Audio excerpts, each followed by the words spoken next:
আল্লাহ তাআলা বিষ্ণু ইসলামকে কিছু অনন্য বৈশিষ্ট্য দিয়েছিলেন, স্বতন্ত্র বৈশিষ্ট্য, যেটা আর অন্য কোনো নবীকে দেননি। শুধু আমাদের পেয়ারা হাবিবই পেয়েছিলেন এই বৈশিষ্ট্যগুলো। উনি ছাড়া পৃথিবীর দ্বিতীয় কেউ এই বৈশিষ্ট্যের অধিকারী হতে পারেন। এই অনন্য বৈশিষ্ট্য কি? সে সমস্ত স্বতন্ত্র বৈশিষ্ট্য যেগুলো দিয়ে আল্লাহ তাআলা বিষ্ণু ইসলামকে ধন্য করেছেন।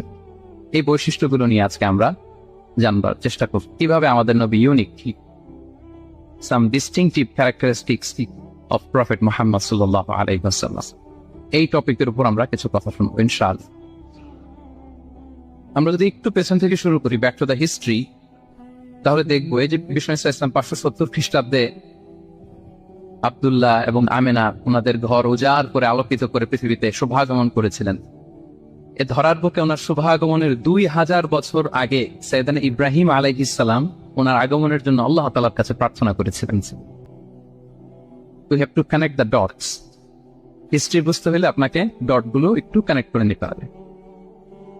বিষ্ণু ইসলামের ধরার বুকে শুভাগমনের 2000 বছর আগে মক্কার ধুধুমরু প্রান্তরে আল্লাহ খালিল ইব্রাহিম আলাইহিস সালাম আল্লাহর কাছে একটা দোয়া করেছেন। সেই দোয়াটি দিয়ে আমি শুরু করেছি। সূরাতুল বাকারার 129 নম্বর আয়াতে আল্লাহ তাআলা